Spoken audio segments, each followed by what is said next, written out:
Salut chers camarades, chers frères, chers amis, chers panafricains et panafricaines, je suis Herman le Patriote. Bienvenue sur notre plateforme. Alors en ce magnifique lundi, il y a quelque chose de bizarre qui se déroule du côté de la Côte d'Ivoire, notamment dans la capitale économique de la Côte d'Ivoire, mais plus précisément donc dans la commune des affaires, puisque Abidjan fait plus de 10 communes.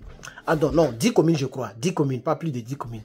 Alors au plateau, il y a des jeunes Ivoiriens qui font partie donc de MATCA, c'est-à-dire mutuelle des agents de transporteurs mais de taxi donc d'Abidjan, ok, qui sont en train de manifester pour des raisons que je ne maîtrise pas très bien. Mais il y a le colonel, un ancien rebelle, voilà, colonel Grumman, si je ne me trompe pas, qui a envoyé ces éléments qui sont en tenue de la gendarmerie nationale de notre pays, qui a envoyé des éléments au plateau. Et les éléments ont commencé à utiliser des armes de guerre, notamment la fameuse populaire Kalachnikov. On voit un gendarme qui a fait crac crac. J'ai regardé la vidéo tout à l'heure et qui a tiré.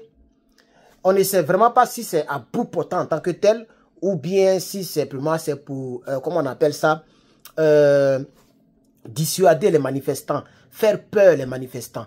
Mais les bruits ne sont pas agréables. Ça, ce n'est pas des armes qu'on utilise dans une agglomération très peuplée comme le plateau. Parce qu'il y a ce qu'on appelle aussi les balles perdues. Et le plateau, c'est une commune avec beaucoup d'immeubles. Vous voyez, des immeubles. Donc, même si tu tires en l'air, la balle peut changer de trajectoire par rapport au vent, etc.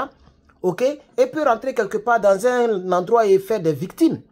Vous comprenez? Et là où je te parle, il paraît qu'il y a plus de 13 personnes qui ont été blessées. Il n'y a pas de décès pour l'instant.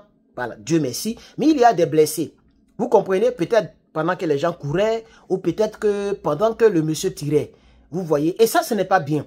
Nous voudrions dire aux autorités, ok, que nos bien-aimés politiciens ont permis de rester au pouvoir. Vous voyez que ça fait plus de 2-3 mois que je ne parle pratiquement pas de la Côte d'Ivoire. Mais je reviens sur ce fait-là. J'ai décidé de parler de ce fait parce que ce n'est pas joli au fait. Il y a même des images où nous voyons des civils qui ont des armes.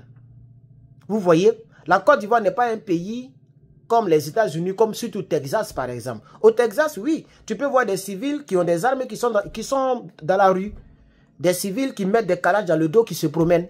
Ce qui n'est pas pareil en Californie.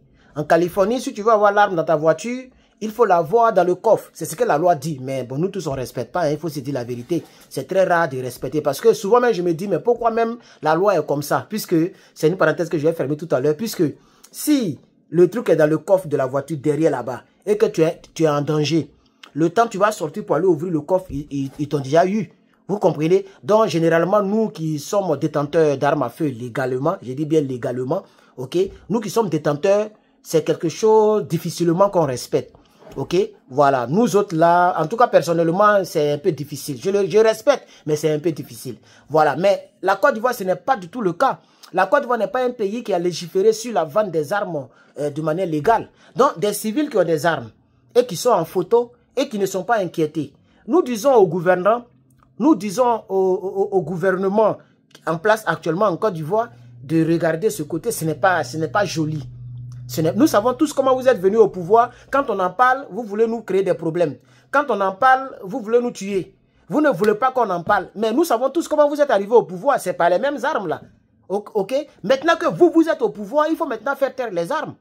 Puisque vous avez dit que le monsieur là, il n'aimait pas les djoulas et qu'il a pris les troupes pour aller tuer les djoulas. Maintenant, il n'est plus là, il est dans l'opposition. Et chez vous encore, il y a des armes qui crépitent. Je trouve que ce n'est pas aussi sérieux.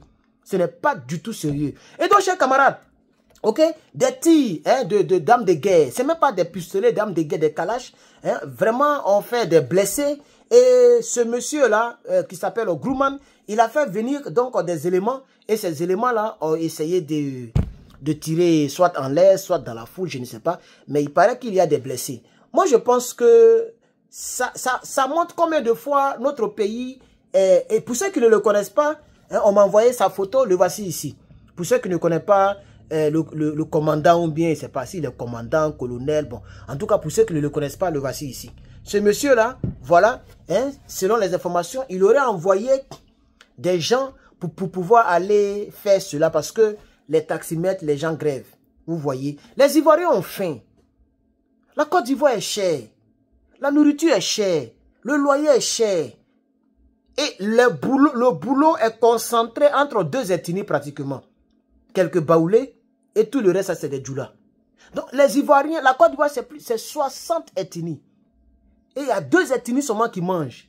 Les autres là, il faut vraiment être chanceux pour réussir un examen ou bien un concours. C'est une tristesse carrément. Et c'est pourquoi je suis encore très peiné lorsque ces mêmes Ivoiriens continuent d'aduler des gens qui ont créé ce chaos. Et c'est pourquoi moi je me suis retiré. Je vois plein de commentaires. Tu ne parles plus de la Côte d'Ivoire, tu ne parles plus de la Côte d'Ivoire, mais on va parler de quoi? Notre pays est déjà en lambeaux. Et vous les mêmes là, c'est vous qui partez toujours, qui nous parlez de ces gens dont je n'ai plus envie de citer leur nom. Je n'ai plus envie de citer le nom d'un leader ici. Ou bien d'un homme politique, ou bien d'un rebelle. Même un rebelle, il ne cite plus les noms. Parce qu'ils sont tous pareils. Vous avez échoué. Vous avez échoué. La génération des gens qui ont vendu le pays en 2020 pour pouvoir avoir un poste militaire, lui qui est cool là, il n'y a pas envie de dire son nom. Y compris lui qui aime donner les proverbes là. Y compris, ça dit toutes ces générations, y compris même les générations, les vieux générations, comme lui, qu'ils ont mis dans l'hélicoptère, et puis il est décédé dans l'hélicoptère de Daoukro à hélicoptère.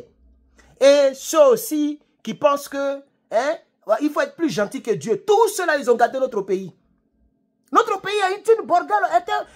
C'est bizarre. Au plateau, des gens qui ont des armes, les civils qui ont des armes, des gendarmes qui tirent.